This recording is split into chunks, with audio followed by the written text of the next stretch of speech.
నానమ్మ కథలకు స్వాగతం అండి. జై శ్రీరామ్. నిన్న ఇలా చెప్తున్నారు లక్ష్మణస్వామికి రాముడు. సుఖదుఖాలు, లాభనష్టాలు, చావు పుట్టుకలు మొదలైనవి అకారణంగా వస్తే దానికి కారణం విధే. తలపెట్టిన పనులు నెరవేరకపోవడం, అనుకోని పరిస్థితులు ఏర్పడటం దైవఘటనే. దీనికి కారణం పూర్వ కర్మఫలమే. లోకంలోని సుఖదుఖాలను ప్రసాదించేది దైవమేనని తెలుసుకో. దైవ నిర్ణయాన్ని ఏదీ నిరోధించలేదు.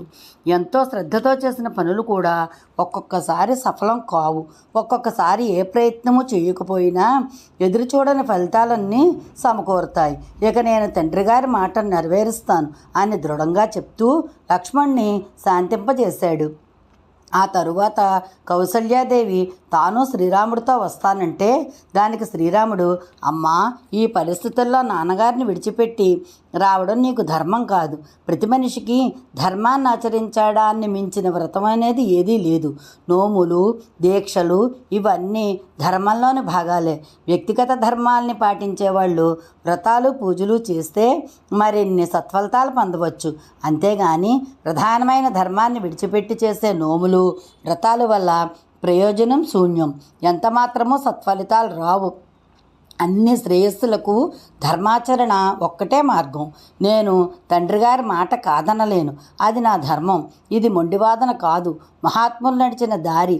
అంతకుముందు తండ్రి ఆజ్ఞను పాటించి గోవినే వధించిన కండు మహర్షి, కన్న తల్లినే తన గండ్రగొడ్డలకి బలి ఇచ్చిన పరశురాముడు, మన పూర్వీకులు, సగరపుత్రులు వీళ్ళంతా పితృవాక్య పరిపాలకులే కదా. వారి బాటల్లోనే నేను నడుస్తాను అని నచ్చచెప్పాడు. ఆ మాటలకు కౌసల్యాదేవి తేరుకుని, శ్రీరామ, వెళ్ళి రావయ్యా. నీవు ధర్మాన్ని ఆచరిస్తూ వనవాసానికి వెళ్తున్నావు. ఆ వనవాసంలో ఆ ధర్మమే నీకు రక్ష. లోకకంటకులైన రాక్షసుల్ని సంహరించాలి. అది ఎల్లప్పుడూ ధర్మాన్ని ఆచరించే వాళ్ళకే సాధ్యం అని సాగనంపింది కౌసల్య. అక్కడి నుంచి నేరుగా సీతాదేవి దగ్గరకు వచ్చాడు శ్రీరాముడు. సీత, నేను వనవాసం పూర్తి చేసుకుని వస్తాను, నువ్వు జాగ్రత్త అంటూ ఏవేవో తగిన జాగ్రత్తలు చెప్పబోయాడు. శ్రీరాముడి మాటలు విన్న సీతాదేవి, నువ్వు ఎక్కడ ఉంటే నేను అక్కడే అంది. అడవుల్లో ఎదురయ్యే ఇబ్బందులన్నీ ఏకరువు పెట్టాడు శ్రీరాముడు. సీతాదేవి చెల్లించలేదు సరికదా. ఇహంలోనైనా పరంలోనైనా భార్య భర్త వెంటే ఉండాలి. అదే భార్యకు సద్గతి. నేను నిన్ను విడిచి ఒక్క క్షణం కూడా ఉండలేను. అడవులని, రాక్షసుల్ని సాకులు చెప్పి నన్ను భయపెట్టవద్దు అంది. అడవిలో ఒక స్త్రీ సంచరించడం ఏ అనర్థానికి దారితీస్తుందో అదే భయం శ్రీరాముడిది. అందుకే సీతాదేవి ఎంతగా వస్తానన్నా ఒప్పుకోవడం లేదు. అప్పుడు నువ్వు పురుష రూపంలో ఉన్న ఆడదానివి, నేను రాకుండా నువ్వు వెళ్ళలేవు, వెళ్ళడానికి వీల్లేదు. అయినా నువ్వుండగా నాకేం భయం? ఒకవేళ నన్ను వదిలి వెళ్తే విషం తాగి చస్తాను అని బెదిరించింది సీతాదేవి. ఇక శ్రీరాముడికి తప్పలేదు. సరే దేవి, దుఃఖించకు, నీ మనసు తెలుసుకోలేకపోయాను. సత్యానికి పూర్తిగా కట్టుబడిన నా తండ్రి మాటే నన్ను అడవికి లాక్కుపోతోంది. కాబట్టి నేను వెళ్ళక తప్పదు. మనకు ప్రత్యక్షంగా ఎదుటే ఉన్న తల్లిదండ్రుల్ని, గురువుల్నే కాదని ఎక్కడో ఉన్న దైవాన్ని అనుసరించడం ఎలా సాధ్యం? తండ్రి గారి ఆజ్ఞను పాటించడం కంటే వేరే గొప్ప పుణ్యం ఉంటుందా? తండ్రిని సేవిస్తే వచ్చే మేలును, పుణ్యాలు, దాన ధర్మాలు, యజ్ఞయాగాదులు ఇవేవీ కలిగించలేవు. పితృవాక్య పరిపాలకులకు స్వర్గం, ఐశ్వర్యం, విద్యలు, పుత్రులు, సుఖాలు ఇలా అన్నీ కరతలమాలకాలే. నిన్ను విడిచి నేను వెళ్ళలేను. ఇటుపైన వనవాసమే మనకు వ్రతం.